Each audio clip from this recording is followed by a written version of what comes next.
विठ्ठल आवडे प्रेम भाव। आई अंगी तोची नर जन्मला जगी, तयाचे होता दर्शन तुटे देहाचे बंधन। प्रस्तुत प्राप्त प्रसंग निवडलेला अभंग विश्वमान्य विश्वभूषण विश्वाधिकार विश्वप्रिय शांती ब्रह्म नाथ बाबा यांचा प्राप्त प्रसंगी निवडलेला अभंग। विठाला विठाला विठाला विठाला विठाला विठाला। प्राप्त प्रसंगी निवडलेला अभंग माझ्या पैठणच्या मालकांचा आहे। मालक या अभंगाद्वारे एक पदवी बहाल करतात। त्या पदवीचं नाव आहे नर नावाची पदवी। कोणाला द्यायची, कोणाला नर म्हणायचं, तो कसा असावा, कसा वागल्याच्या नंतर त्याला नर पदवी द्यावी, याचं मूर्तिमंत प्रकरण आजच्या अभंगाद्वारे पैठणचे मालक नमूद करतात। विठाला विठाला विठाला विठाला विठाला। ज्यानं काम जिंकला,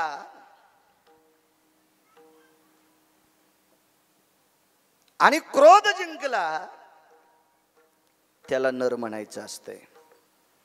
काम क्रोध नाही अंगी, तोची नर जन्मला जगी। ज्यानं कामाला आणि क्रोधाला जिंकलंय तो या त्रिभुवनात नर आहे। महाराज चिकित्सक वृत्तीची लोक आहेत। त्या काळामध्ये चिकित्सक वृत्तीची लोक होती, काड्या करणारी नव्हती, चिकित्सक वृत्तीची माणसं होती।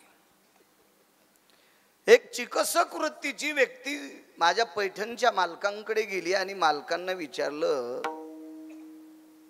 प्रभो, कामावर आणि क्रोधावर ज्यानं जय प्राप्त केला त्याला तुम्ही नर म्हणता, त्याचा फायदा काय? किती गोड माणूस असेल विचारणार बघा। माझ्या पैठणच्या मालकानं सांगितलं, दादा रे, ज्यानं कामावर आणि क्रोधावर जय प्राप्त केला त्याला मी नर म्हणतो, आणि आशाचं दर्शन झालं की बाकी प्रपंचातली व्यवहारातली काय काय असतील ही सगळी बंधनं तुटून जातात। तयाचे होता दर्शन तुटे देहाचे बंधन। मात्र त्याचं दर्शन व्हायला पाहिजे, भंगिऱ्यांचं नाही। असे तर कुंटाला लोळायलेत। विठाला विठाला विठाला विठाला विठाला विठाला विठाला विठाला।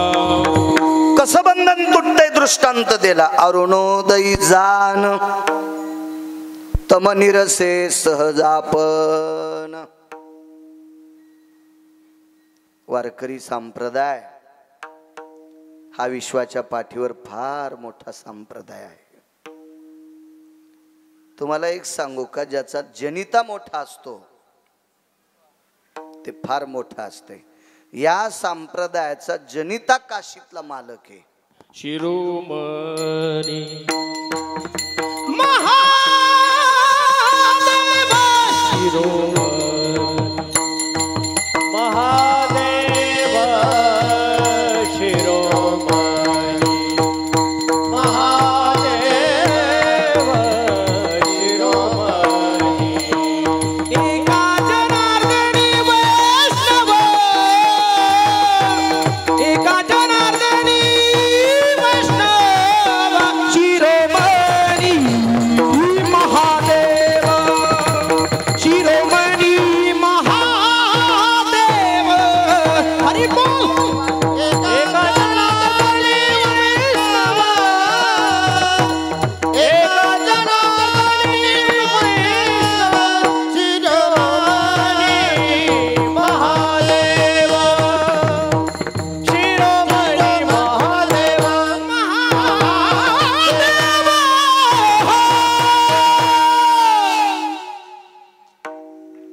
या संप्रदायाचे जनिते निर्माते, या संप्रदायाचे संस्थापक अध्यक्ष भगवान शिवशंकर आहेत। गिरगावचा बाळू ओरडतोय म्हणून ऐकायचं नाही, पैठणच्या मालकांचं वाक्य शिरोमणी महादेव। निर्माता मोठा असला की ते पुढचे काम गोड होत असतात. इतका मोठा संप्रदाय, किती मोठा सांगू, याच्यात सगळे जगायलेत. माझ्यासारखा बिनआकली बाळू सुद्धा रोज 2 गावच्या भाकरी खालाय. किती मोठा संप्रदाय. या पवित्र वारकरी संप्रदायानं गोडशी दखल घेतली. सूर्योदय म्हणत नाही हा संप्रदाय, अरुणोदय म्हणतोय. अरुणोदयी जान तम निरसे सहजापन. खर तर प्रकाश देणं हे अरुणाचं काम नाही, प्रकाश देणं हे सूर्याचं काम आहे. तरी पण सूर्योदय म्हणत नाहीत, अरुणोदय म्हणतात. का? कारण भगवान प्रकाश देवतेचा रथ अरुणाच्या व्यतिरिक्त जगाच्या पाठीवर कोणालाच हाकता येत नाही. एक सहज कल्पना करा, जाऊ द्या. एक दिवस जर अरुण नावाची व्यक्ती गैरहजर राहिली तर आपल्याला उद्या प्रकाश मिळेल का हो? नाही मिळू शकत. दैनंदिन जीवन आपलं किती विस्कळीत होईल, किती विस्कळीत होईल. कल्पना करा ना, किती विस्कळीत होते. बरोबर 4:30 काही लोक बिडी वडतात. कधी वडायची हो त्यांनी? कधी वडायची मला सांगा ना तुम्ही. बरोबर तंबाखू टाकलेलं ते एक पेस्ट असते, त्यानं दात घासले, ते 5 मिनिटाच्या नंतर तोंड चुनचुन होतं म्हण त्यांचं, की लगेच त्याला डबा उचलावा लागतो. एक दिवस जर अरुण नाही आले तर कसं व्हायचं या भंगिरायचं मधल्या? जाऊ द्या चांगल्यांचं. यती कधी उठेल, योगी कुठं उठेल, तपी कुठं उठेल, सिद्ध कधी उठेल, अनुरागी कुठं उठेल, नामधारक कधी उठेल ते ठरविल. कारण सूर्याला प्रकाश द्यायची ताकद यांच्यात आहे, यांचं काय अडत नाही. पण तुमच्या माझ्यासारख्या बैंगणीचं अडकत ना. कधी म्हशीची धार काढायची, कधी गायची धार काढायची, नेमकं काय करायचं? एक दिवस अरुण गैरहजर असला तर त्याच्याशिवाय रथ कोणी हाकू शकत नाही. म्हणून सूर्योदय नाही, सकाळच्या काकड्यात सुद्धा दखल आहे. उठा अरुणोदय प्रकाश झाला. अरुणोदय प्रकाश झाला. घंटा गजरा गरजिनाला.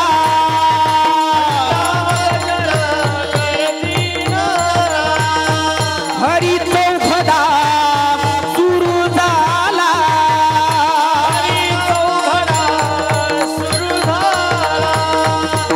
काकडा आरती समयाचा. काकडा आरती समयाचा. काकडा आरती समयाचा. उठा अरुणोदय प्रकाश झाला. घंटा गजरा गरजिनला. हरी चौघडा सुरू झाला. समयाचा अरुणोदय. घंटा गजरा गरजिनला. हरी चौघडा सुरू झाला. काकडा आरती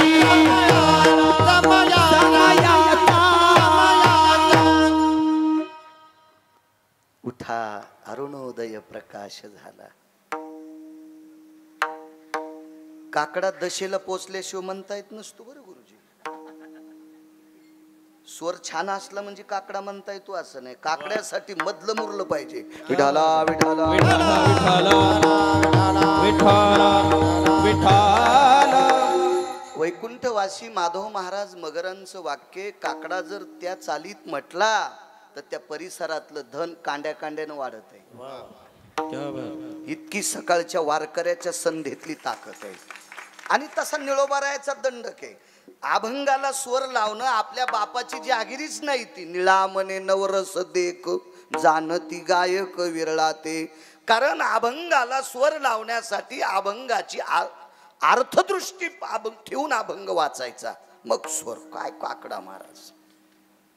उठा अरुणोदय प्रकाश झाला. सूर्योदय नाही, अरुणोदय. का?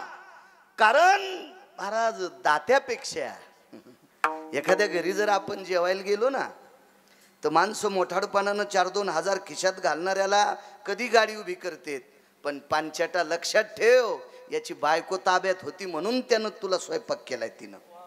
हो, ज्याची बायको ताब्यात नाही का त्यानं बाहेरच सप्ते हाणाव.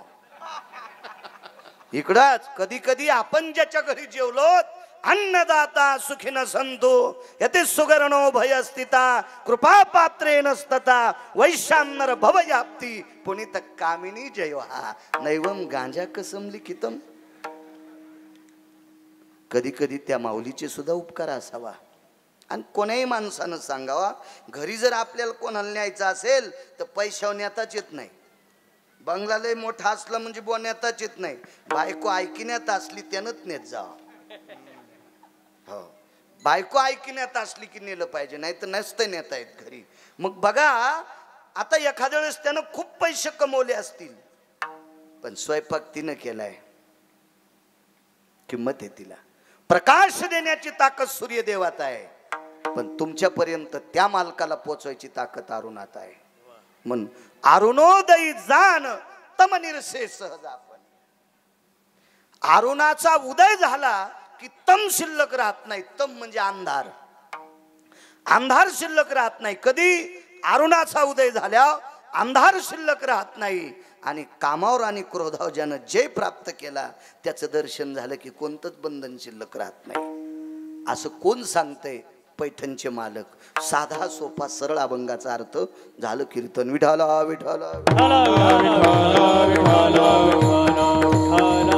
मोठ्या श्रद्धेने, मोठ्या अट्टहासाने, मोठ्या असीम प्रयत्नाने चालत असलेली फार जुनी परंपरा आहे.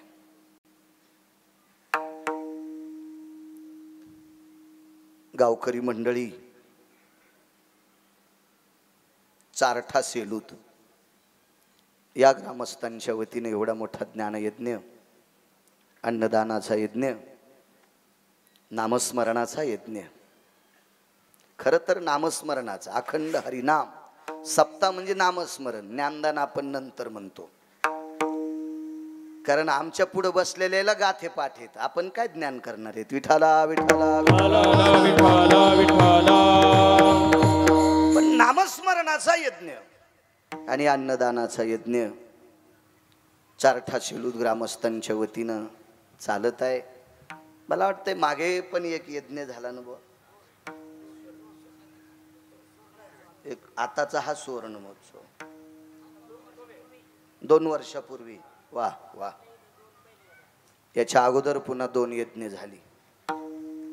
एखाद्या मातीत ताकद असती. तुम्हाला एक सांगू का, काही काही ठिकाण फार दुर्मिळ असतात जिथं शिवजींचं अधिष्ठान स्नेहाचं आहे. स्नेह म्हणजे तेल. जिथं मारुतीरायाचं अधिष्ठान सुद्धा तेलाच आहे. आमच्याकडे येशवाडीला मारुतीराय स्नेहाचे, स्नेह म्हणजे तेल. आणि शनिदेवांना तर स्नेहच लागतं. स्नेहसूत्र वन्नी, वन्नी म्हणजे अग्नी, सूत्र म्हणजे वात, स्नेह म्हणजे तेल. तेलाचं अधिष्ठान आहे. जिथं मारुतीराय तेलाचं अधिष्ठान तिथं सर्व नवग्रह एकत्रित.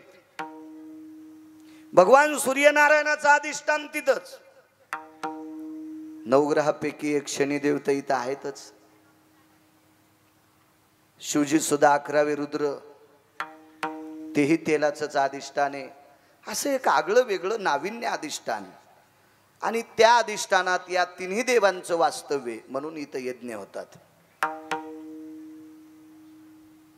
या मातीत ताकद आहे. चारठा शेलूद ग्रामस्थांच्या या पवित्र अंतकरणाला चालना या तिन्ही देवांची आहे. म्हणून एवढ्या मोठ्या उत्साहाने तुम्ही एवढं मोठं परमार्थिक सूत्र भरवता. गावात जेवढ्या आडनावाची मंडळी असतील तेवढ्यांना कोटी कोटी धन्यवाद. सगळ्यांची नावं मला पाठ नाहीत महाराज, माफी असावी. सगळ्यांना प्रणाम करतो. गावातल्या ग्रामस्थ, आबाल, वृद्ध, तरुण सगळ्यांना प्रणाम करतो. या कार्यक्रमाला लाभलेले आशीर्वादाचं स्वरूप धर्माचार्य श्री श्री 1008 महामंडलेश्वर योगीराज दयानंद महाराज, माझ्यावर अतूट प्रेम करणारं व्यक्तिमत्व, श्री गुरु दयानंद महाराजांच्या चरणी प्रणाम करतो. तथा हरिभक्तीपरायण वैकुंठवासी उद्धव महाराज कोरडे, याच गावातलं रत्न, वारकरी शिक्षण संस्थेमध्ये माझ्या आळंदीत ज्ञानोबराय तुकोबरायच्या दरबारामध्ये विद्येचं अर्जन करत होते. कालाची मर्यादा आहे. उपजल्या पिंडा मरण सांगाते. महाराजांना जावं लागलं. तोही पवित्र पिंड याच मातीतला आहे. अशा परम पावन या ज्ञान यज्ञात तारखेच्या संदर्भात गावकऱ्यांच्या वतीनं, तरुणांच्या वतीनं, विश्वस्तांच्या वतीनं, कमिटीच्या वतीनं, सर्व ग्रामस्थांच्या वतीनं आदरणीय हरिभक्तीपरायण आमचे जनार्दन महाराज बोचरे बापू संपर्क करत होते. कथेची तारीख घ्यायला याच्यावर पण आलते. वरी समृद्धी हायवर आलते. तिथंच आडील तर गिरगावकर. पण 2 दिवसाला सांगू म्हणूस तर आमच्या गेल्या 2-4 मथऱ्याच्या तारखा श्राद्धाच्या. एकदा गेली मग काय त्याला मला देता नाही आली. चला असू द्या. पण कीर्तनाची वर्णी टाकता येते. ज्ञानोबराय तुकोबरायच्या नामाची आहुती टाकायचा योग मला आला. माझं परम भाग्य. बोचरे बापू तुम्हाला सुद्धा धन्यवाद. मला असं वाटतं यजमान पद्धती आहे. आज जे यजमान आहेत ज्यांचं संतपूजन श्रीयुत राजू पुंडलिकराव बोचरे शनिकृपा कंस्ट्रक्शन, मला असं वाटतंय गुजरातमध्ये वा तिथपर्यंत शनिदेवाचा आशीर्वाद, मारुतीरायांचा आशीर्वाद, भगवान शिवजीचा आशीर्वाद तुम्हाला. या लहानशा डोंगराच्या पायथ्याला वसलेल्या छोट्या खानी गावामध्ये ज्या व्यक्तीचा जन्म झाला त्या व्यक्तीनं आपलं आधिपत्य महाराष्ट्राच्या बाहेर दुसऱ्या राज्यात निर्माण करावं.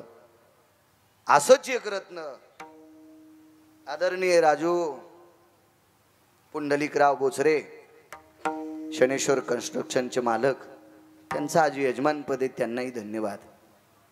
आदरणीय हरिभक्तीपरायण आमचे सोमनाथ महाराज आहेत, त्यांनाही प्रणाम करतो. आदरणीय पंढरी महाराज परवाला भेटले होते, तुम्हालाही धन्यवाद.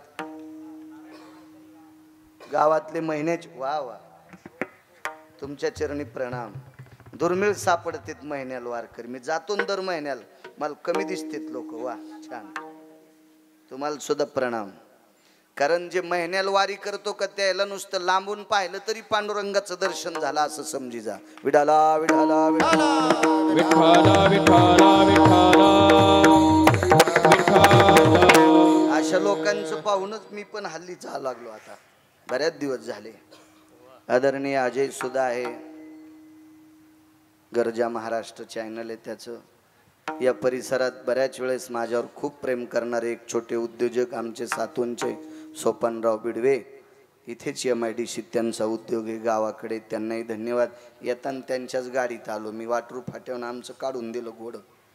त्याला म्हणलं बघ उद्या हळदीचं टिपण लाव. हाय आपल्याला बसायला. शेतकरी आहे मी, वातावरण पांगलंय, हिशाबात करावं लागेल मला पण. सोपानरावला धन्यवाद. आदरणीय ब्रह्मवादिनी वाजिणारे शिवनाथ अण्णा आहेत. आधी करून त्याच्या बाजूला पुन्हा एक अण्णा आहेत, घेतो लक्षात येते. आदरणीय आमचे उकिरडे अण्णा सुद्धा आहेत. आदरणीय हरिभक्तीपरायण शिवाजी महाराज सुद्धा आहेत. आणि मृदंग क्षेत्रात गोडसं नाव महाराष्ट्रात आहे आमचे कृष्ण भाऊ सुद्धा आहेत. पाठीमागं सगळी जी महाराज मंडळी असतील सर्वांना प्रणाम करतो. गायन क्षेत्रातले तात्विक सात्विक असे टोकाचे रत्न आदरणीय प्रकाशजी गुरुजी कातकडे आहेत. आदरणीय किशोरजी शेळके गुरुजी आहेत. आदरणीय आमचे भगवान गुरुजी आहेत. आदरणीय बाजूचे अभिषेक महाराज आहेत. मस्तक माझा पायावरी या वारकरी संतांच्या. साऊंडवाले तुम्हाला सुद्धा धन्यवाद. हे कॅमेरेवाले होत तुम्हाला धन्यवाद. हिशोबात टायटल टाकी जा. एकटा तर भोळा आहे गिरगावकर, तुम्हाला लावू देतो. टायटल व्यवस्थित टाक जा रे. देव तुमचं चांगलं करीन राजे हो. विठाला विठाला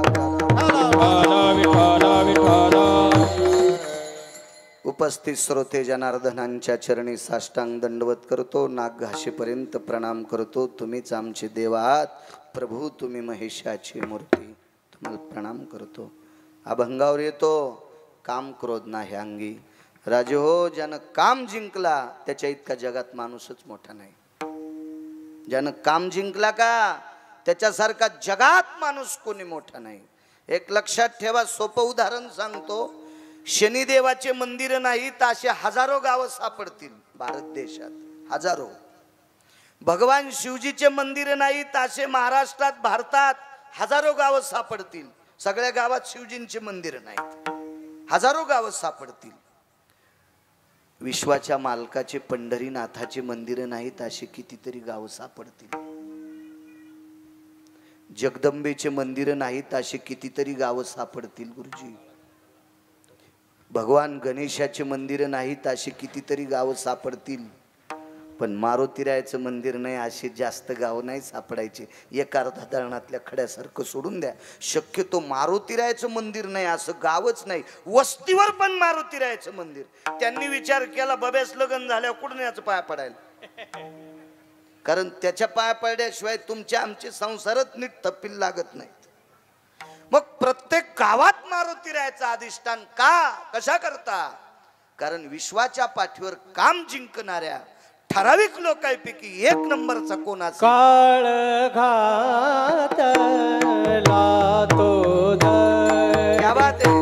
काळ घातला तो दडी.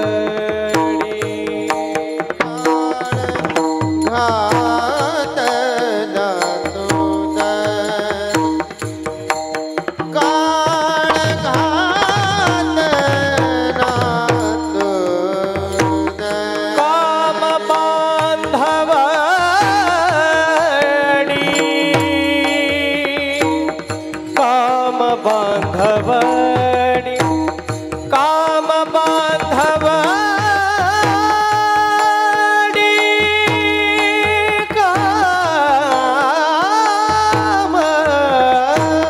काम बांधवडी काम बांधवडी काळ घातला तो दडी. काळ घातला तो दडी. काम बांधवडी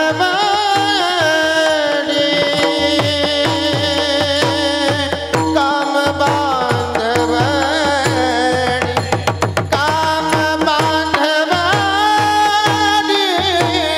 काम बांधवडी काळ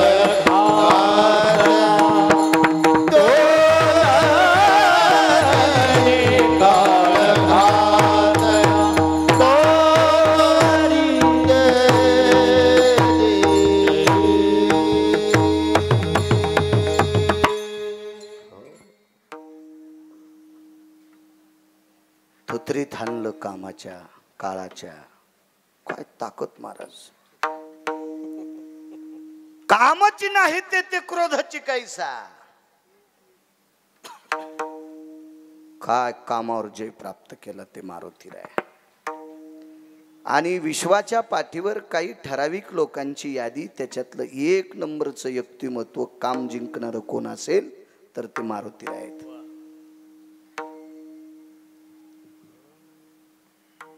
एक जण म्हणला मारुतीरायानं अंजनी सारखं प्रत्येक स्त्रीला मानलं, मी सुद्धा मानलंय, मग मारुतीरायाची बरोबरी मला कस काय नाही?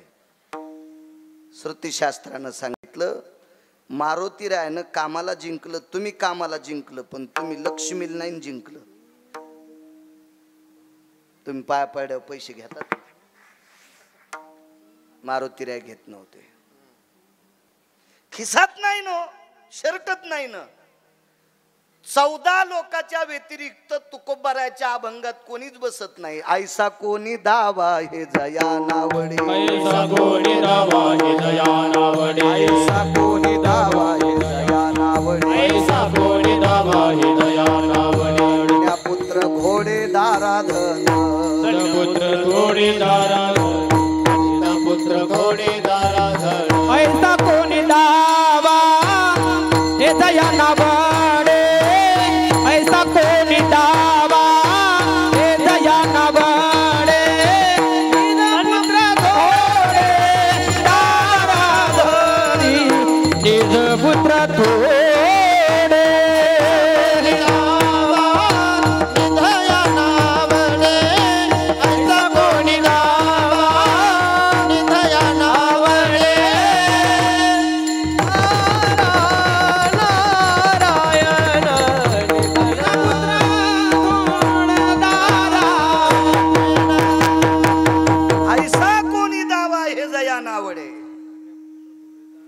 तुकाराजी माया नाही सुटली, नाही त्या सुटली द्रव्यलोभ माया भस्मदंड छाया तरुवराचे.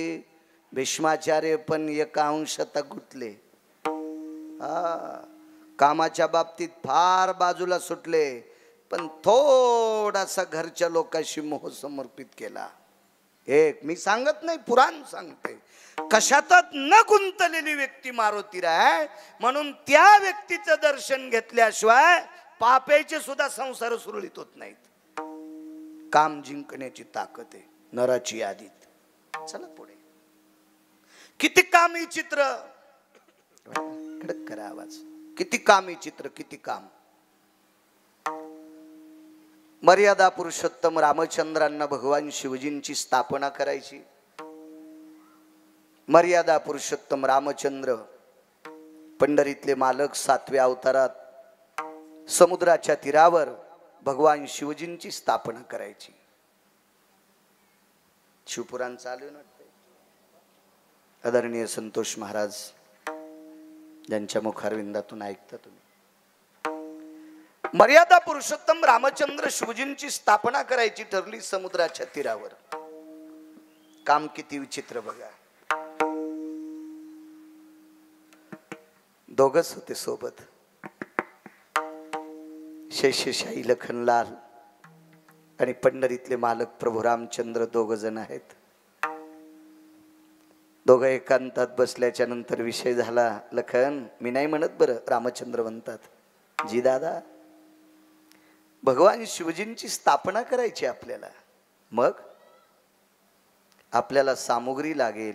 आता हवन चालू आहे, यज्ञ चालू आहे इथं बापू. किती तीळ लागतील, किती जव लागतील, किती अक्षदा लागेल, किती सुपाऱ्या, किती हळकुंड, किती बदाम, किती खोबरं, किती खडी साखरेचे खडे, हे सगळं लिहून दिलं भूदेवांनी. गावरान तूप किती असावा, बसणारे कसे असावा, आवती टाकताना धोत्राच्या आतून तंबाखू चोळून नको खात जाऊ सोमळ्या, जळून जाशील त्या होमात. हो, तिथं नाही जळायचास. तितका पुण्यवान आहेस का तिथं जळायला? ते नंतर फुकीत आहे. विठाला विठाला विठाला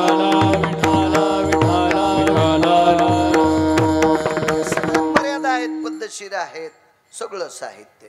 दोघांनी विचार केला आपल्याला प्रभूची स्थापना करायची शिवजींची. लखनलालजीनं सांगितलं, प्रभू आपण अष्टमा सिद्धीला सांगितलं तर सगळी सामुग्री तयार होईल. मर्यादा पुरुषोत्तम रामचंद्रांनी सांगितलं आपण वनवासात आहेत आणि वनवासातल्या व्यक्तीनं सिद्धीची मदत घ्यायची नाही. नियम आहे, आपण वनवासात आहेत, नाही घ्यायची मदत. नियम आहेत आपल्याला, आपण त्या चौकटीत आहोत, आपल्याला नाही मदत घेता येणार. ठीक आहे दादा. प्रभू रामचंद्रानं सांगितलं, लखन सगळ्यात मोठी अडचण आहे आपल्या प्राण प्रतिष्ठेसाठी भूदेव कोणाला बोलवायचंय, ब्राह्मण कोण आणायचं आहे. कोण आहे ब्राह्मण? विद्वान पाहिजे आपल्याला, त्याला ज्ञान असलं पाहिजे कर्मकांडाविषयी, श्रद्धा असली पाहिजे त्याची, असा व्यक्ती आपल्याला पाहिजे. हे सगळ्या चर्चा 10-5 मिनिटं झाल्याच्या नंतर मारुतीराय सुद्धा ऐकत होते. पण मारुतीरायच्या बाजूला सर्वात मोठी एक वयस्कर व्यक्ती बसली होती. त्या व्यक्तीचं नाव होतं जामवंतजी. काम किती बेकार याच्यावर सांगतो हा. किती हरामखोर आहे काम्या. या काम्यानं चांगल्या चांगल्याची घरं फुकली त्या बेट्यानं. लय भडवाय काम्या राजू. यानं चांगल्या चांगल्याची वाट लावली या काम्यानं. आणि मग कोण भूदेव कानायचा आहे? जामवंतजीनं सांगितलं, प्रभू सामुग्रीची काळजी करू नका आणि ब्राह्मणाची चिंता करू नका, दोन्ही गोष्टी मीच आणतो. प्रभू रामचंद्रानं सांगितलं, जामवंतजी, कारण जामवंत रामायणात जामवंता इतकं वयस्करच कोणी नव्हतं असं मी नाही सांगत, पुराण सांगतंय. माझ्यावर नका विश्वास ठेवू. पाहावे पुराणी विचारून. आणि कधी कधी काय माहितीये का, आम्ही जे बोलतो का हे तुम्ही घरी गेल्यावर तपासलं पाहिजे, तर तुम्ही सुधारता. आणि तुम्ही सुधारले तर आम्ही नीट कीर्तन करू, नाही तर मग आम्हाला तर मग असंच. तुम्ही सुधारणं गरजेचं आहे, श्रोता सुधारणं गरजेचं आहे, तरी आम्ही नीट रस्त्याने चढू. आणि तुम्ही जर नाही सुधारले मग चाललं आमचं. याचं पाप तुम्हाला पण असतं. मर्यादा पुरुषोत्तम रामचंद्रांनी सांगितलं, जामवंतजी आपण कोण ब्राह्मण आणणार, आमतो तुम्हाला रुचेल पचेल झेपेल आवडेल, हे बाकीच्या गोष्टी जाऊ द्या, आवडेल असा घेऊन येतो. उड्डाण केलं,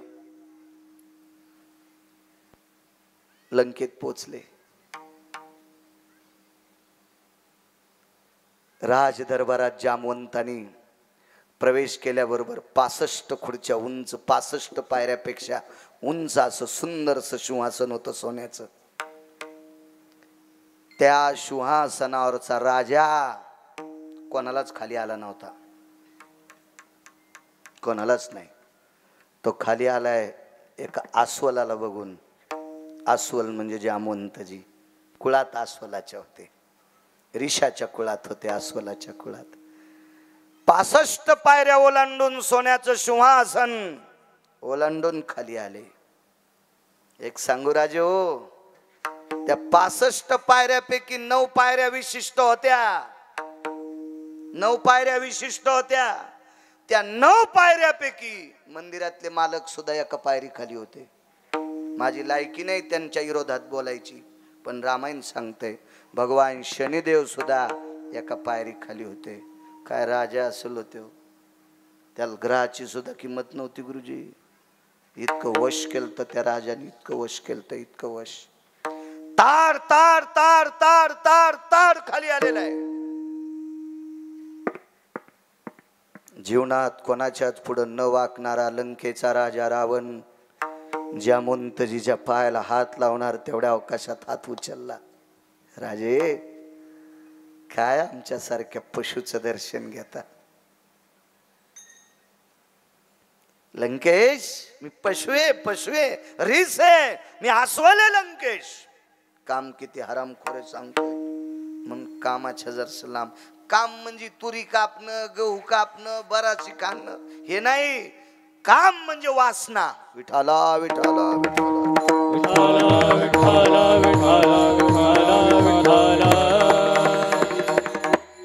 कधीच न वाकणारा रावण वाकू लागला. पायाला स्पर्श करत होता, हात लावू दिला नाही. एक जणाने विचारलं, जामवंतजीच्या पाय का पडत असेल रावण? रावणाच्या आजोबाचे मित्र होते जामवंत. आणि जामवंतजीनं राजकारणात रावणाच्या आजोबाला फारसं मार्गदर्शन केलं. म्हणून रावणाचे आजोबा रावणाला जामवंताविषयी फारच मोठं सांगायचे. योग आलाय, आपल्या आजोबाला मदत करणारी व्यक्ती आज आपल्याला भेटली. प्रणाम काकाश्री. काय सेवा करू? नकोय काय? बसता का सिंहासनावर? नाही, आम्ही जंगलातली माणसं आहेत.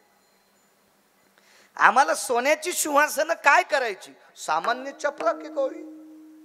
आम्ही जंगलातली माणसं आहेत, रानटी माणसं आहेत. आम्हाला ते सिंहासन नकोय, माझं एक काम आहे.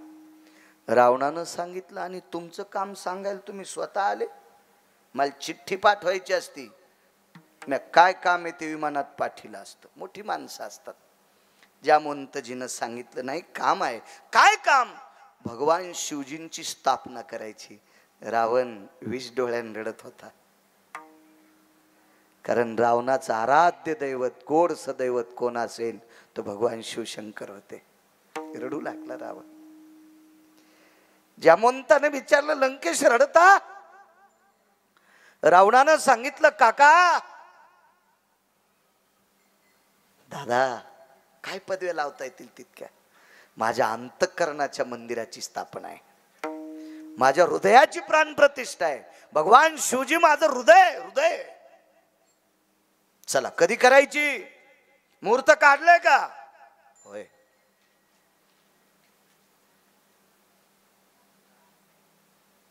जामवंतानं सांगितलं, लंकेश एक बोलू. भगवान शिवजीची प्राण प्रतिष्ठा करण्यासाठी तुम्ही येणार आहात ते मला माहित आहे, पण यजमानाचं नाव ऐकल्यावर येतान का? कोण आहे यजमान? मर्यादा पुरुषोत्तम रामचंद्र यजमान आहेत. 10-5 सेकंदापुरता चुप बसला रावण. अरे अरे, आपला यजमान तर विरोधक आहे. त्याचं ना आपलं तर विस्त वाढवा जात नाही गुरुजी. प्राण प्रतिष्ठा अंतःकरणाची, पण यजमान विरोधक आहे, कसं जायचंय? पण महाराज रावण ज्ञानी होता, ज्ञानी होता रावण. काही ठिकाणी मी चांगलं म्हणत नाही त्याला, ते वारकरी संप्रदायाचा आधार घेऊन. वारकरी संप्रदायाने रावणाला जुमानलं नाही का? बघा, ऐका, एखाद्या कीर्तनात सांगितलं असेल मी. पण रावण ज्ञानी आहे. रावणानं सांगितलं, माझ्या आजोबाच्या वयाच्या आत तुम्ही, माझ्या आजोबाला मार्गदर्शन करण्याचं फार मोठं योगदान तुमच्या जीवनात आहे, आणि त्याच्यातून मी उतराई होऊ शकत नाही, पण तुम्ही माझ्याकडे काम घेऊन आलात. अयोध्येचा राजा राम विरोधक जरी असेल तरी तुमच्यामुळं प्राणप्रतिष्ठेचे मंत्र म्हणणार, पौरोहित्य मी करणार. रावण तयार झाला. ऐका न पुढचं. आता किती आनंद वाटावा, पण थोडीशी मनात शंका होती. आणि रावणानं विचारलं, महाराज काय राहिलंय सांगायचं? काही नाही, माझ्या रामचंद्राला भगवान शिवजीची स्थापना करायची, पण पूजेचं साहित्य काय काय लागेल? परवडायसारखं पाहिजे ना, परवडायसारखं, परवडायसारखं.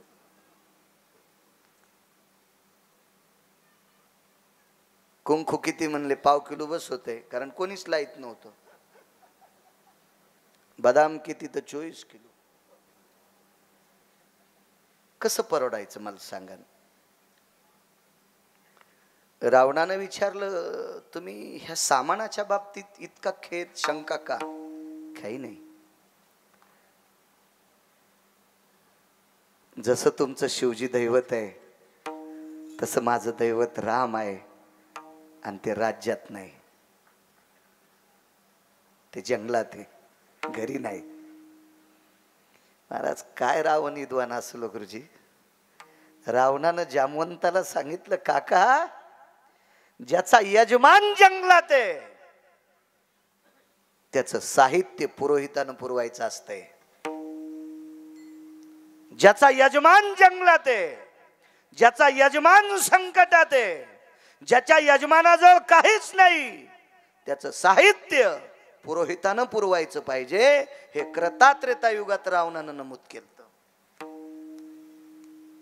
सरदार जी सरकार, साहित्य भरा. विमानात साहित्य भरलं, पूजा मांडल्या गेली. रावणानं स्वतः एका पत्नीला सांगितलं, हे प्रिय, 3 बावणी या चंदनाचे पाट देऊन टाक. कोणाच्याही बापाला नव्हते ते.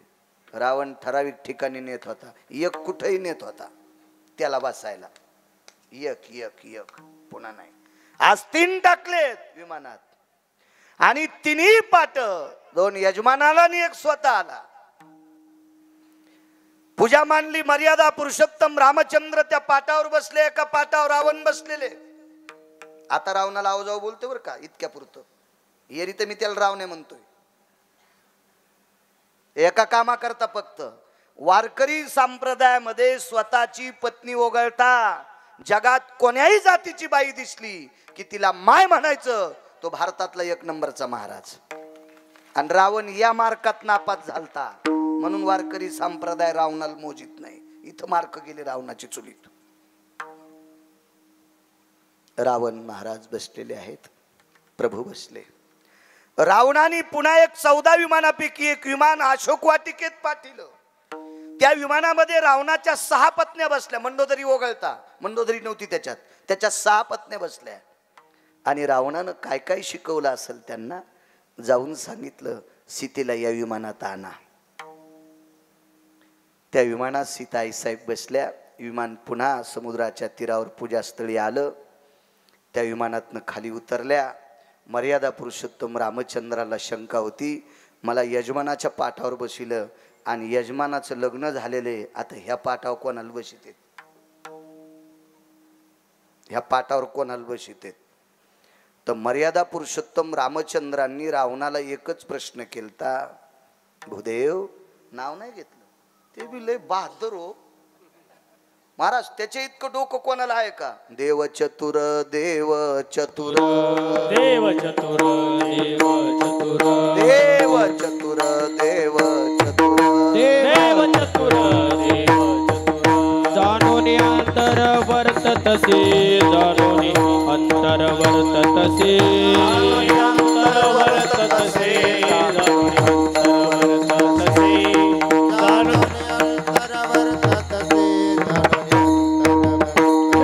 देव चतुर देव चतुर जाणून अंतर वर्ततसे जाणून अंतर वर्ततसे जाणून अंतर वर्ततसे देव चतुर देव चतुर जाणून अंतर वर्ततसे जाणून अंतर वर्ततसे जाणून अंतर वर्ततसे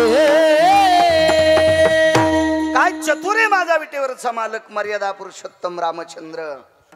रावणाला लंकेश राजा वगैरे काहीच पदी नाही. भूदेव यजमानस्तस्तानवतशः मला स्थानवत केले सभार्या सस्थितायाम. पण या यजमानाला बायको आहे. हे आसन कोणासाठी? रावणानं सांगितलं कळेल यजमान. ते पण लय रगील राम म्हणलंच नाही. ते का साधं होतं का ते बी लयच रगील. तेही राम म्हणलंच नाही. यजमान कळेल. तितक्यात विमान येऊन आदळलं आणि रावणाची 6 पत्न्यापैकी 2 पत्न्या खाली उतरल्या आणि सीताई साहेबाच्या दंडाला धरून त्या आसनावर बसविलं. त्यावेळेला मर्यादा पुरुषोत्तम रामचंद्राचे डोळे रडत नव्हते. रावणाच्या विद्वत्तेची कदर करून प्रभू रामचंद्राचं हृदय रडत होतं. हृदय काय विधवा आणि रावण, काय पुरुषार्थ हे रावण, काय धर्मनिरपेक्ष हे रावण, काय कर्मकांडातला अस्खलित विधवा आणि रावण. हृदय रडत होतं. हृदय हृदय बऱ्यापैकी प्रकारे. नंतर आता दक्षिणा काय द्यावी? जंगलात आहे. संकल्प सोडायचा, काय दक्षिणा द्यावी? रावणानं सांगितलं यजमान, ज्याचा यजमान जंगलात आहे त्याची दक्षिणा बी पुरोहितानच द्यायची, त्यानंच घ्यायची. काय डोकं असलो. मर्यादा पुरुषोत्तम रामचंद्राला वाटलं युद्ध न करता सीता भेटलीच, काम जमलं. नाही, दोघाची गाठ सोडल्याबरोबर पुन्हा सीता विमानात आणि अशोक वाटिकेत नेऊन. बापू प्रभू रामचंद्राने विचारलं, भूदेव माझी पत्नी मला प्राप्त झाली नव्हती, मी पूजे करता आणली होती. ज्याची बायको जिवंत आहे त्याला बिना एकट्याला बसताच येत नाही. माझ्या शिवजीनं मला मान्य केलं नसतं म्हणून मी पूजेपुरती आणली, आता नाही.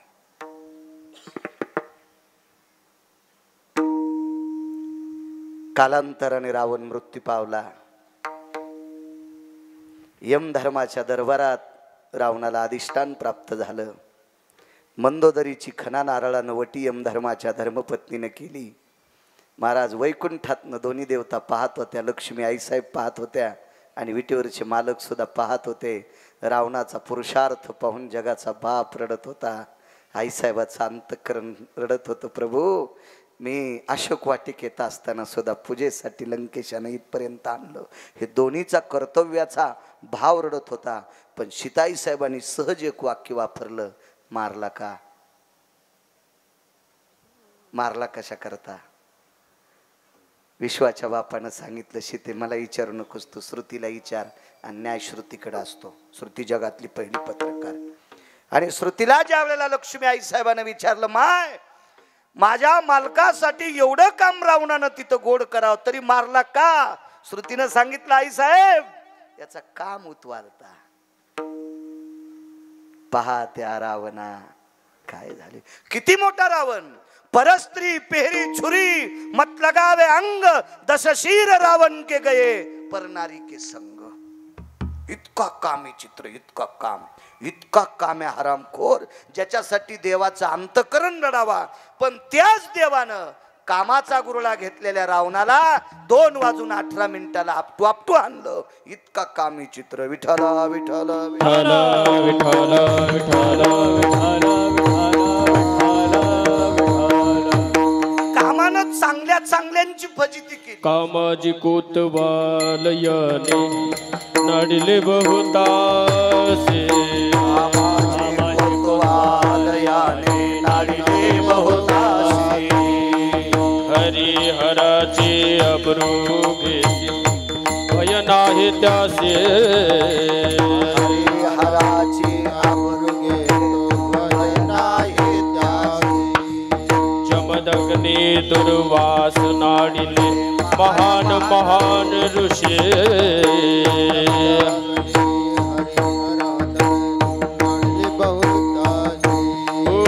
क्रोधाचे खोजदार तो हे मिळाला त्यासी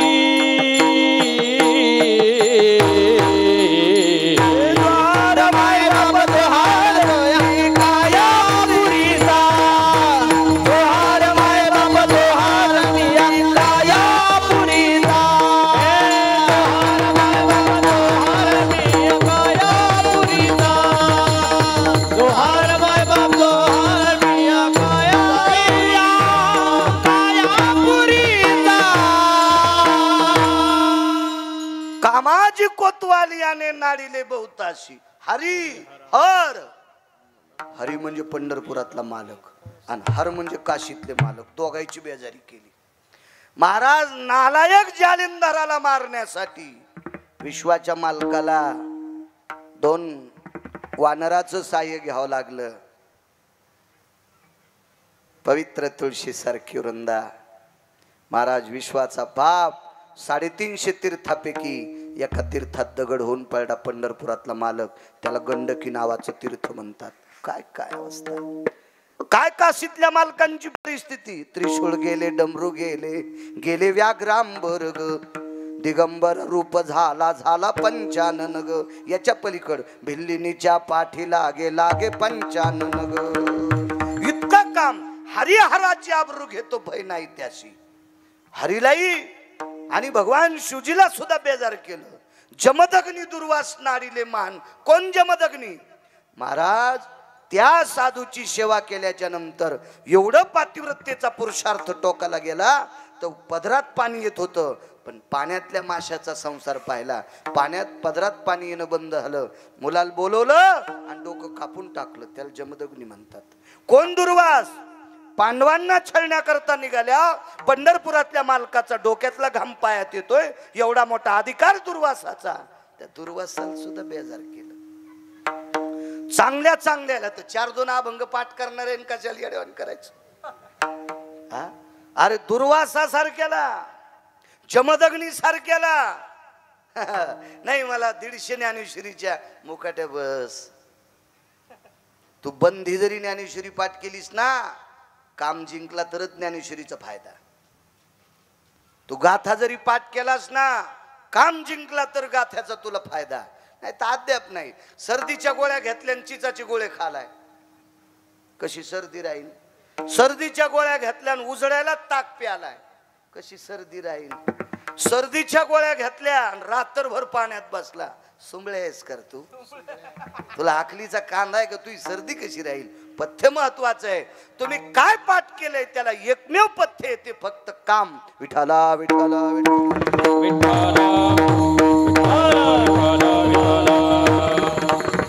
मला सांगा, इतका कामी चित्र जन जिंकला तो नराच्या यादीत. एक जण म्हणला मी लग्न जास्त केले, मी नर नाही का? चल वय तिकडं. तू लग्न जास्त केले म्हणजे नर आहे का? नराच्या यादीत लग्न करणारा आला असता तर चित्रकेतूचा पहिला नंबर लागला असता. त्याने 1 कोटी लग्न केले. लग्न केल्यानं जर नंबर लागला असता तर रावणानं 80,000 लग्न केले. लग्नाच्या यादीत आला असता तर 1800 लग्न गोपीचंदानं केले. लग्नामुळे जर नराच्या यादीत आला असता तर 1200 जनकानं केले. लग्नाच्या यादीमुळे जर नराच्या यादीत आला असता तर राजा दशरथानं 703 लग्न केले. देवाचा बाप आहे तरी नराच्या यादीत नाही का? काय चुकलं दशरथ राजाचं? 702 पत्न्या केल्या बुवा.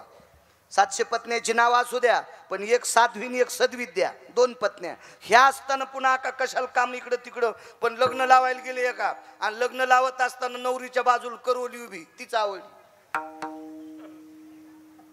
नवरीच्या बाजूला करवली उभी होती, तीच आवडली. तीच अशोपती राजाची पोरगी होती. अशोपती राजा चांगला, पण बायको हरामखोर होती. विठाला विठाला विठाला. अशोपती राजाला बायको नालायक होती. कर्कशे संगती दुःख उदंड फजिती. मी नाही म्हणत, मालकांचं वाक्य. कर्कशात नव्हती, इतकी नालायक. मुलगी सुंदर होती. कशाहून? सुंदरपणाचा अभिमान म्हणी. नामदेवराय म्हणतात त्यार ती सुंदर होती. पुढचं आपल्याला नाही इचकायचं, सुंदर होती. आणि पण आई नालायक. संस्कार झाले. तिचं नाव कैकई. तिला अविद्या म्हणायचं. साध्वी सद्विद्या आणि कैकई अविद्या. आणि या अविद्येमुळं नराच्या यादीतून राजा खाली आदळला. नराच्या यादीमधून स्त्री लंपटाच्या यादीत गेले. तिथे महाराज जगाचा बाप पुत्र आहे. वैराग्याचं टोक आहे, वैराग्याचं सूत्र आहे, वैराग्याचं फार मोठं अधिष्ठान आहे. या सगळ्या पोरायला बेजार कावं लागलं फक्त स्त्री लंपट मुळावळं. काय भरतासारखा टोकाचा माणूस नंदीग्रामाला लग्न करून अंगाला काव लावा लागली. लक्ष्मणासारखा अधिकारी व्यक्ती बायकोला घरी ठेवून भाऊजाईची वनात सेवा करावी लागली. कोण? शत्रुघ्न. विश्वाच्या मालकाच्या पादुका ठेवून वरी छत्र धरावं लागलं. इतकी परिस्थिती बिकट फक्त एका बाईमुळं. नराच्या यादीतून मार्क तिथं संपले. महाराज एवढा मोठे पुरुषार्थ. लग्न केल्याने माणूस नराच्या यादीत येत नाही. एक जण म्हणला ताकद असल्या बराच नाही खांदायची सुंबळ्या, ओळही नाही दाबायची, हाती नाही उचलून आणायचा. महाराज नराच्या यादीत येण्यासाठी काम जिंकणं. आणि काम किती अवघड. एका महाराजानं तपश्चर्या केली. फार चांगले महाराज होते, फार तपश्चर्या केली. एवढी तपश्चर्या त्या महाराजानं जी बाई दिसन तिच्याकडे बघितल्याच्या नंतर वात्सल्यायत भवो मातृत्वा हा असे शब्द वापरायचे. आई तुल्य माता, आईन माता एकच. वात्सल्य काय असे गोड शब्द वापरायचे. इतकी महाराजाची टोकाला विद्वत्ता गेली. एवढं मोठं आचरण टोकाला गेलं. महाराजाला नेण्यासाठी विमान आलं. महाराजाला 15 ते 20 मिनिटं आयुष्य शिल्लक आहे. तासाभराचं अर्ध्या तासाचं आयुष्य शिल्लक. महाराजांच्या पर्णकुटीच्या पाठीमागं विमान उतरलेलं आहे. विमानाच्या पुढं अशा सोन्याच्या चादरी टाकल्या. त्या चादरीहून महाराजाचा दिव्य तेज, तो आत्मा त्या सोन्याच्या चादरीहून वरी जाणार. काम सांगायलो. काम जिंकला की नराच्या यादीत. महाराजाचं आयुष्य शिल्लक राहिलं 15 मिनिटं. त्याच्यातले 15 मिनिटातले 5 मिनिटं निघून गेले. महाराजाचं आयुष्य राहिलं 10 मिनिटं. 10 मिनिटात महाराज विमानात बसणार. कोण्या विमानात? या टपराच्या नाही. पुष्पक बी नाही. वैकुंठात नेणारं विमान. पुष्पक हे भोगवाद्यांना मिळत असते, सिद्धांना मिळत असते. भोगवाद्यांचं विमान आहे पुष्पक. महाराज अधिकारी व्यक्ती त्याच्यात नाही. ते वैकुंठातलं विमान वेगळं.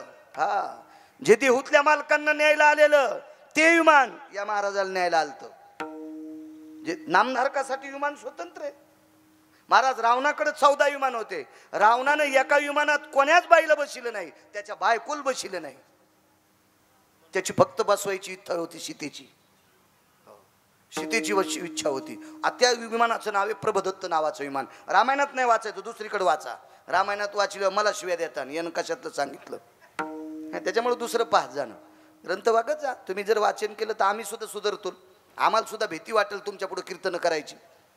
भीती वाटली पाहिजे, घाम आला पाहिजे. आता मग गरमीने आलाय, भीतीमुळे येईन. विठाला विठाला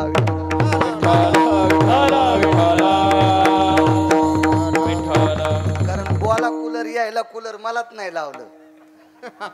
जिल्ह्यापेक्षा तालुक्यात मोठा झाला. पण असू द्या, कधी कधी काही दिवस सुनाचे असतात, काही दिवस सासूचे असतात. आज आपले दिवसच नाहीत असं समजायचं. विठाला विठाला विठाला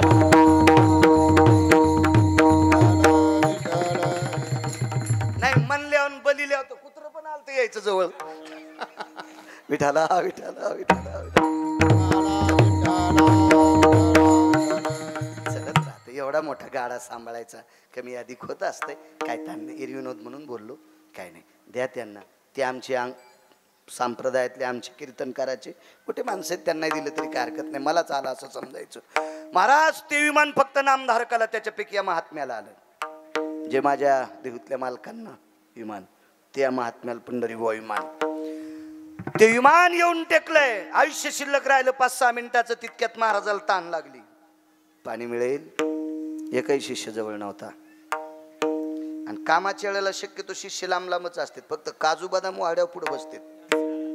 महाराजाच्या हाताच्या आधी शिष्याचा हात खाली जातो परत. अशा वेळेस बरेच शिष्य असतात. पण इथं काम महाराजाला ताण लागल्या एक शिष्य जवळ नाही, बेजार महाराज. तेवढ्या अवकाशात समोर बसलेल्या माऊल्या आहेत ना, माझ्या महाराष्ट्रातल्या माझ्या पवित्र भारत देशातली एक माऊली आपल्या मालकाची, आपल्या सासऱ्याची, शेतात काम करणाऱ्या गड्याच्या दुपारची भाकरी घेऊन जात होती. महाराजाच्या पर्णकुटीपासून रस्ता होता आणि मग आतनं आवाजाला पाणी मिळेल. बाईनं महाराजाच्या पर्णकुटीत भाकरीचं टोपलं टेकलं, आतमध्ये प्रवेश केला. शक्यतो तिला माहीत नव्हतं महाराज किती दाढ आहेत म्हणून. शक्यतो त्या महाराजांच्या पर्णकुटीत आतापर्यंत कुठल्याही बाईनं प्रवेश केलेला नव्हता. पण हिलाही माहीत नव्हतं, नुकतंच लग्न झालेलं होतं 5-6 महिन्यापूर्वी. नवीन नवरी होती, शेतात भाकरी घेऊन जात होती. जुन्या काळातली होती, आताची नेणार नाही नवीन. आणि तिनं पर्णकुटीत प्रवेश केला. महाराजांच्या त्या माठातला पेला भरून घेतला. महाराज त्या खाटेवर पडलेले होते आणि महाराजांच्या हातात पेला दिला. आयुष्य 2-3 10-5 सेकंदाचं शिल्लक आहे, मिनिट वगैरे काय नाही. काय 10-5 सेकंदाचं, अर्धा मिनिट वगैरे आयुष्य शिल्लक असेल. तेवढ्या अवकाशात महाराजांच्या हातात पेला दिला. महाराजांचं आयुष्य 2-3 सेकंदाचं शिल्लक आहे. पाणी प्यायला पाहिजे का नाही? पार्षद उभेत, वैकुंठात जाणार विमान आहे, सोन्याची चादर टाकलेली आहे, त्याच्याहून तो पिंड जाणार, तो दिव्य शरीर जाणार, हे पार्थिव खाली पडणार आणि दिव्य अशा प्रकारचं स्वरूप महाराज त्याच्यात बसून जाणार. पण महाराजाच्या शेवटच्या 1-2 सेकंदात महाराजाच्या अंतकरणात पाप आलं. ही तरुणपणात भेटली असती तरी सोबत लग्न केलं असतं. चादरी, विमान, डोगरचं पापण खालच्या पापणाला चिटकते तितक्या अवकाशात आकाशात, आणि महाराज खाली बसला. महाराज ज्याच्यासाठी वैकुंठातलं विमान येणार त्याला जन्म घ्यावा लागला. तरी तपोबळी जन्मधरी, तरी तपोबळी जन्मधरी, तरी तपोबळी जन्मधरी. वासनेचा संग होया अंतकाळी, वासनेचा संग होया अंतकाळी, वासनेचा संग होया अंतकाळी, वासनेचा संग होया अंतकाळी. तपोबळी जन्मधारी, तरी तपोबळी जन्मधारी. वासनेचा संग होया अंतकाळी, तरी तपोबळी जन्मधरी. फक्त 2-3 सेकंदानं सगळं मातीत घातलं. वैकुंठातलं विमान आलतं, पण 2-3 सेकंदात ही जर तारुण्यात भेटली असती तर मी असा राहिलो नसतो, मी लग्न केलं असतं. या 2-3 सेकंदामध्ये वासनेनं त्या साधूची इतकी वाट लावली, इतकी वाट लावली. म्हणून नराच्या यादीत नाही. नराच्या यादीत येण्यासाठी काय करावं लागतंय? ऐका पुढचं. या पवित्र भारत देशामध्ये एक पवित्र महाराष्ट्र आहे, त्याच्यात आपण राहतो. या पवित्र संस्कृती संपन्न भारत देशात एक पवित्र महाराष्ट्र आहे आणि त्या पवित्र महाराष्ट्राच्या मातीत आपण राहतो. या महाराष्ट्राच्या मातीला लाभलेला भारतीय संस्कृतीतला वेदशास्त्र पुराणाच्या मतानुसार 5व्या क्रमांकाचा राजा, त्या राजाचं नाव आहे रयतेचे राजा छत्रपती शिवाजी महाराज. परवाला बार्शी परिसरात गेलो मी.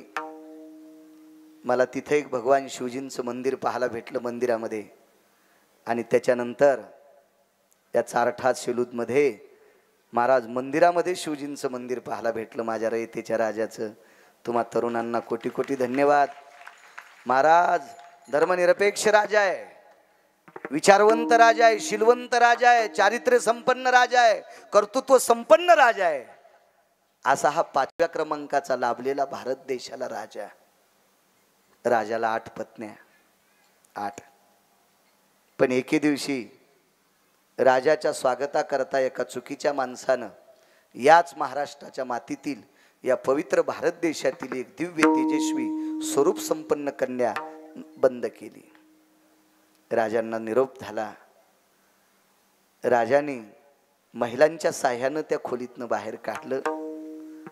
तिची खणा नारळानं ओटी भरली. 8 पत्न्यापैकी एका पत्नीनं हस्तिदंताची पालखी होती, त्या पालखीत बसवलं. तिला रेशमाच्या पडदाण्या लावल्या. पाठीमागं 4 आणि पुढे 4 असे मल्ल, 8 मल्ल, 10-15 चोपदार भालदार, सगळी काही. आणि राजाने सगळ्यांना सांगितलं हिला नेऊन घाला. ती कल्याणच्या सुभेदाराची सून होती. कविता म्हणणं नकोय, तरी पण तुम्हाला कळावं याच्या करता म्हणतोय. काळ्या रात्री चमकत होतं जिच्या रूपाचं ऊन, अशी देखणी होती एका मुस्लिमाची सुन. महाराज, अमावस्याच्या रात्री जिच्या अंगाचा प्रकाश पडला होता, एवढी तेजस्वी सुंदर होती. पण तिला पाहुनी आई म्हणाला, राजा तो शिलवान. महाराज, इतकी सौंदर्यवान की अमावस्याच्या रात्री जिच्या अंगाचा प्रकाश पडतोय ती सुंदर किती असेल याच्या पलीकडे जाऊ द्या सौंदर्य. ती जर नुसती नजर कैदेत ठेवली असती ना, तिला स्पर्श नका स्पर्श करू द्या. राजाच्या अंतकरणात ते पाप नव्हतं, छत्रपती शिवाजी महाराजांच्या अंतकरणात ते पाप नव्हतं. पण तिला जर नुसतं नजर कैदेत ठेवलं असतं तर 4 पातशाह्याकडनं प्राप्त हरण झालेले 6 किल्ले पुन्हा परत भेटत होते. पण राजा कोणाला म्हणतात महाराज, नर कोणाला म्हणायचं?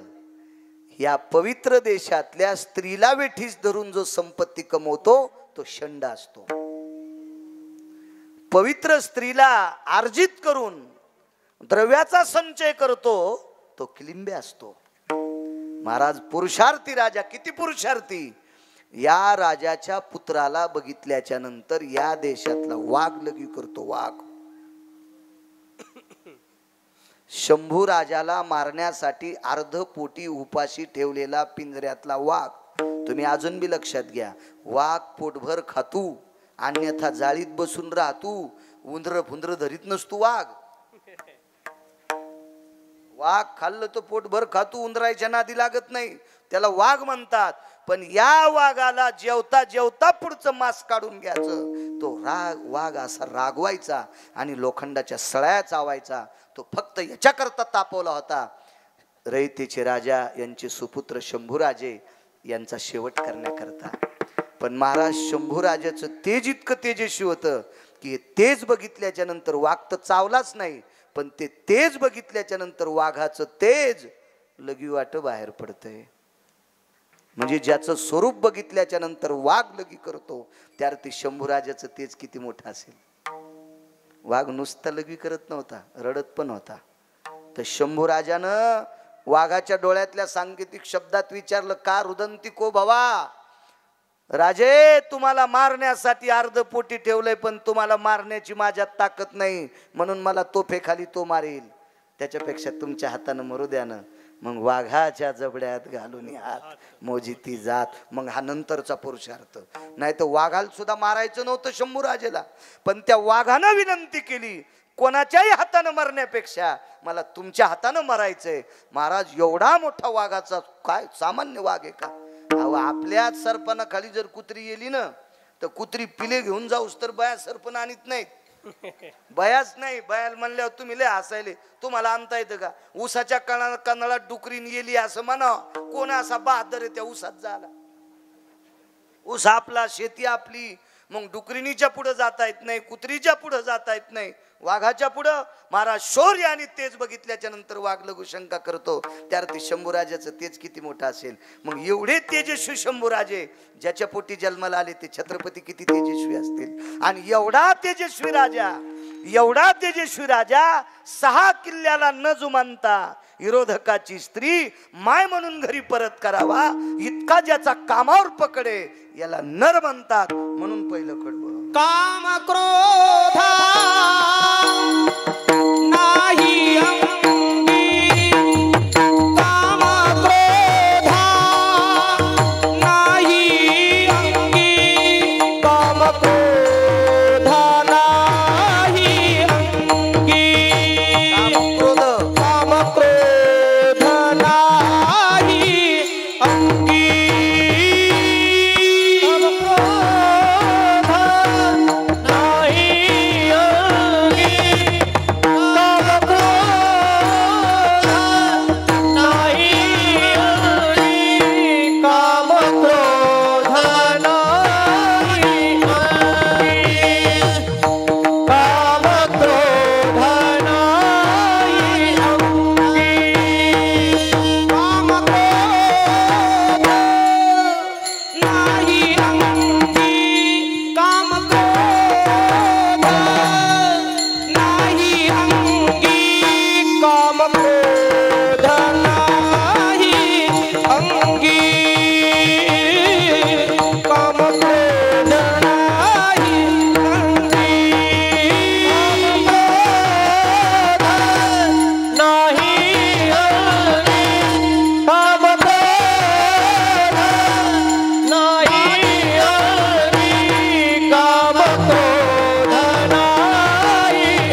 जन्मला जगी दयाचे होता दरुशना दयाचे होता दरुशना दयाचे होता दरुशना दयाचे होता दरुशना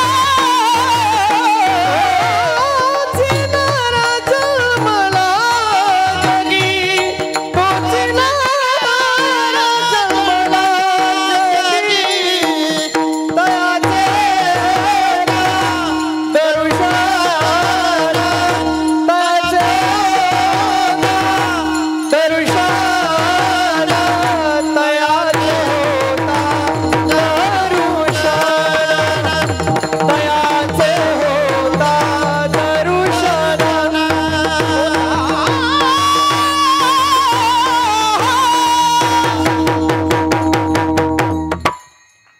इतकं ज्याचा अंत करून कोमल आणि निष्पाप असा तो नराच्या यादीत असतो. माझ्या देहूतल्या मालकांना फसवण्यासाठी एक स्त्री पाठवली. तिच्या पण सौंदर्याचं वर्णन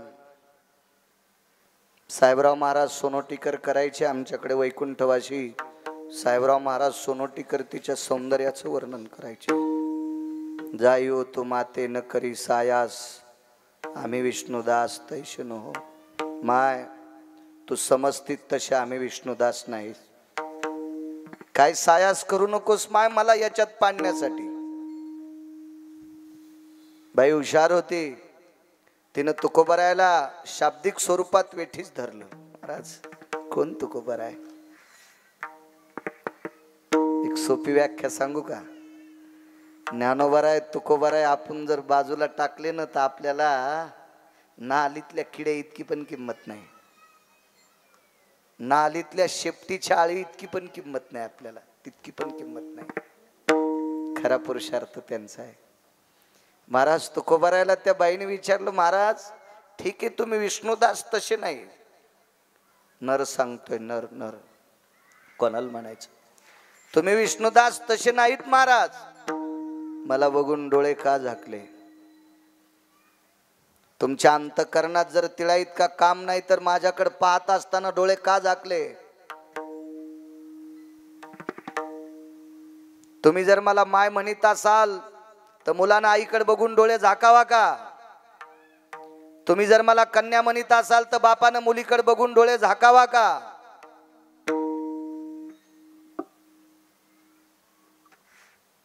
कशा करता महाराज? का का का नाही तुम्ही विष्णुदास मला माहित आहे. डोळे का झाकले? काय उत्तर दिलं असेल हो? डोळे न उघडता दोन्ही हात छातीवर येत तुकोबरायचे. त्या बाईकडे न बघता एक तोंडातून वाक्य पडलं, माझी माय. हे माय, मी विटेवरच्या मालकाचा उपासक आहे आणि जी गोष्ट मी मनातून देवाला मागतो का ती डोळे झाकून मागतो, कारण डोळे झाकल्याशिवाय मन एकाग्र होत नाही. तुकोबरायचं मन कुठं विचलित असतं वय, पण तिला उत्तर द्यायचंय ना. हे माय, मी विटेवरच्या मालकाचा उपासक आहे ग. मला जी गोष्ट आवडीनं मागायची ना मी डोळे बंद करत असतो. डोळे बंद झाले की मन एकाग्र होतं का माय? आणि एकाग्र मन काय मागितलं? माय एकच मागितलं, हे प्रभो मला जर तू माणसाचा जन्म दिलास तर या सुंदर माईच्या पोटी पुढचा जन्म मला दे. वैकुंठवासी गुरुजी सांगायचे, रंगनाथ गुरुजी, महाराज जीवन मातीत घालण्यासाठी आलेली बाई वाहत्या पाण्याला स्नान करते आणि तुकोबरायची श्रोता म्हणून पुढे बसते. ताकद कशाची आहे? वासना जिंकण्याची. म्हणून गुरुजी पहिल्या कडव्यात म्हणतात, क्राम क्रोध नाही काम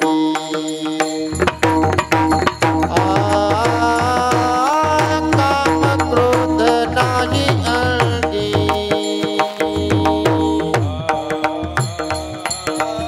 काम क्रोध नाही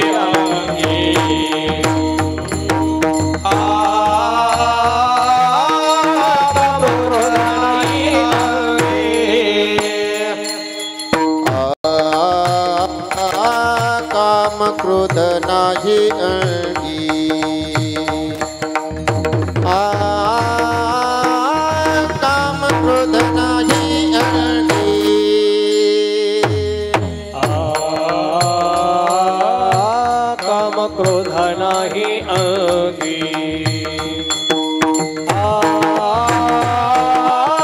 काम क्रोध नाही अंगी तोच नर जन्मला जगी तोच नर जन्मला जगी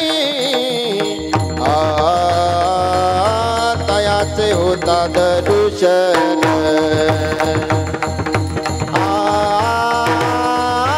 तयाचे होता दर्शन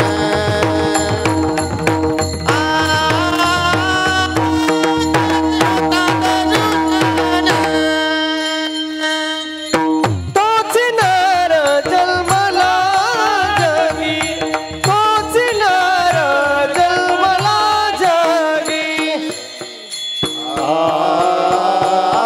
तयाचे होता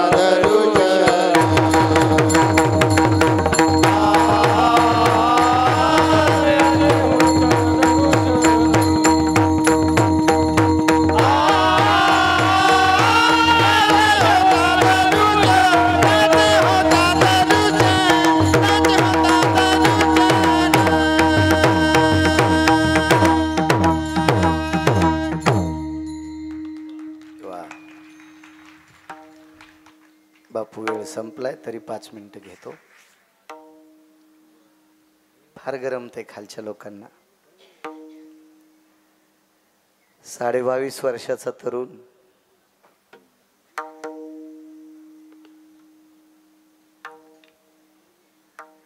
एका फार कमी वयाच्या मुलीला आई म्हणतो.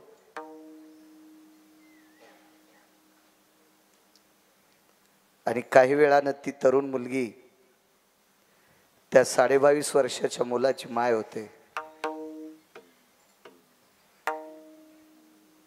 विस्तारपूर्वक नाही सांगत, छोटंसं असं मोजकं पुरावा देतो फक्त. 22.5 वर्षाचा मुलगा एका देवांगणे सारख्या सुंदर तरुणीला माय म्हणतो. काही वेळाच्या नंतर एका पवित्र मुहूर्तावर त्या 22.5 वर्षाच्या तरुणाची ती खरोखर माय होते. पण परिणाम असा होतो 22.5 वर्षाचा तरुण मात्र 95 वर्षाचा होतो. आणि त्या तरुणाचा बाप मात्र 22.5 वर्षाचा होतो. त्या 95 वर्षाच्या तरुणाचं नाव होतं पितामह भीष्माचार्य. पितामह भीष्माचार्याकडे ज्या वेळेला श्रुती माता जाते त्याच्या अलीकडचा प्रसंग भीषण आहे. पितामह भीष्माचार्याने तारुण्य वडिलाला देऊन टाकलं. वडील 22.5 वर्षाचे झाले. सर्वांना कथाभाग ज्ञात आहे. मुख्य प्रतिज्ञा 4, उपप्रतिज्ञा 22.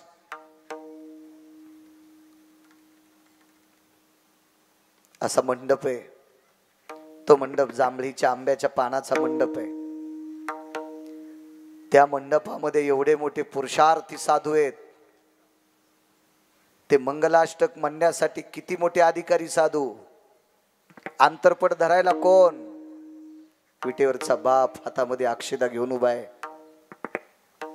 4 मंगलाष्टक झाली. 5वं मंगलाष्टक वेधीचं असतं.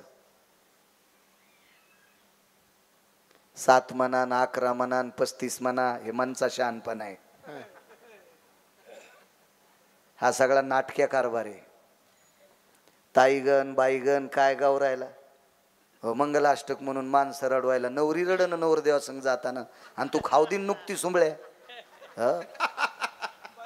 तिनं 15,000चं बॅलेन्स सोडिले. त्याला बोलू बोलू चटदुक त्यांना समाहित झाल्या. सासू कुठं दाबल्यावर मरती, सासरा कुठं दाबल्यावर आदळ. तू ती रडन नवरदेवा संग जाताना मायबापाला सोडून. आणि तू मंगलाष्टक म्हणताना रडायला. ताईगण बाईगण, सकाराम तात्याचा भाग्यान, अंशराम तात्याची भागीन. कोण सांगितली तुला हे नाटक? हे मंगलाष्टक येतोय. सप्तेन, रामायणन, भागवतन, शिवपुराणन, वाऱ्यान हे करून हा पुरुषार्थ आहे का आपला? त्याचं फळ हे आहे का आपलं? बघा, बाकीच्या धर्माची लोक तिला इतकी चूक करत नाहीत. आपल्याकडे माईक आल्यावर धर्म जोरात सांगितला जातो आणि धर्म करायच्या जागेवर आपण इकडं तिकडं शेपटी घालून फिरतो. त्याच्यामुळे आपल्याला कलंक आहे.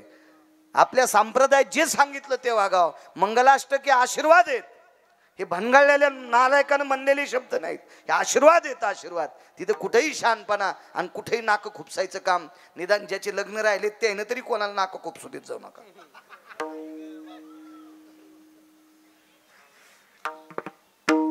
अडीच मिनिटाचा वेळ बाकी वेधीच्या मंगलाष्टकाला.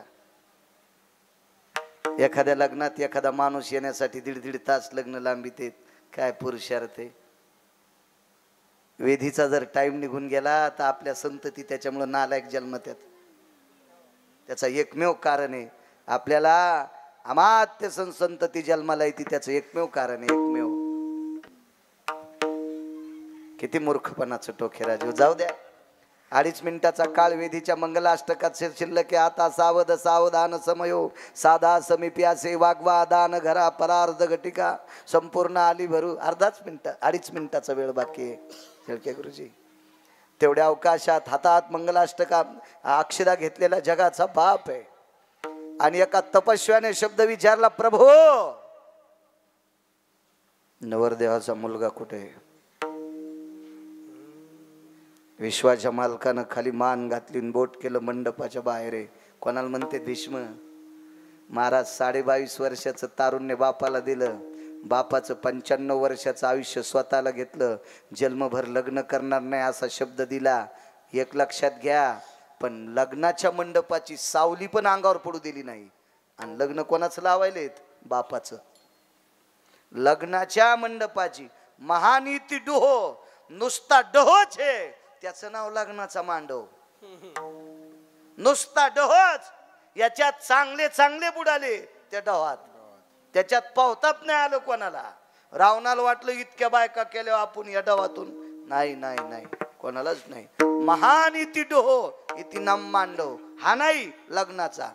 म्हणून 22.5 वर्षाचं तारुण्य बापाला दिलं. आणि त्या वडिलांवर अक्षदा टाकताना मंडपाची सावली सुद्धा अंगावर नाही. तो मुलगा तिथे बसलाय. पिंगट झालेल्या जटा. श्रुतीशास्त्र सांगते, श्रुती माता विचारायला गेली पितामहाला, का हो तुमच्या वडिलांसोबत पाणी ग्रहण झालं नाही तरी पण एका तरुण स्त्रीला तुम्ही माय कसे म्हणाले? श्रुतीला सांगितलं, श्रुती माते काही वेळापूर्वी माझे बाबा या आश्रमापासून जात होते.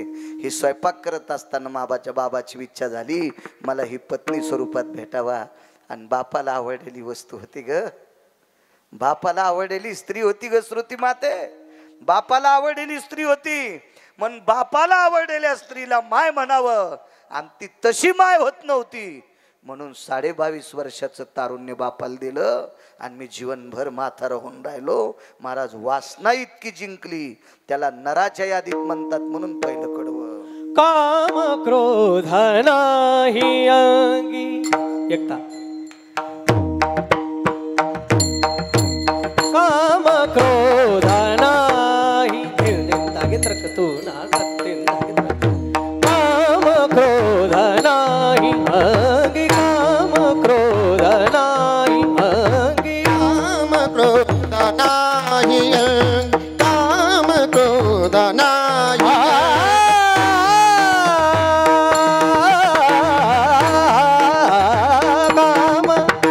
काम क्रोध नाही अंगी. काम क्रोध नाही अंगी. काम क्रोध नाही अंगी. काम क्रोध नाही अंगी. तोची नर जन्मला जगी. तोची नर तो दया दे होता, दया दे होता, दया दे होता.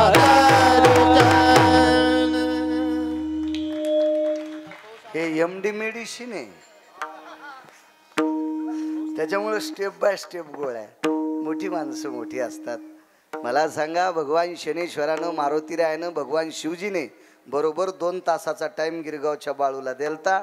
10 वाजल्याच्या नंतर मेघाला पाठवून दिलंय. असं समजायचं आपल्या तिन्ही देवांची आपल्यावर कृपा आहे. पाऊस नाही, खाली बसा सर्वांनी. श्रीयुत राजू पुंडलिकराव भोसरे, शनिकृपा कंस्ट्रक्शन, गुजरात. राजू भाऊंना कोटी कोटी धन्यवाद. तुमच्यामुळे मला एका पवित्र अधिष्ठानाचं दर्शन झालं. राजू भाऊ मध्ये गोड सास नाविन्य शनिदेवाच्या भगवान मारुतीरायाच्या आणि भगवान शिवजींच्या कृपेने गोड अशा प्रकारचं आधिपत्य दुसऱ्या राज्यात तुम्ही निर्माण केलं. अशीच गरुडाच्या पंखाने तुमची उंच भरभरारी हो अशी भगवान शनीश्वराच्या चरणी प्रार्थना करतो. आणि 2 तासापुरता वेळ मेघानं आपल्याला दिला. ते 2 तास होऊन गेले. विठोबा रखुमाई चला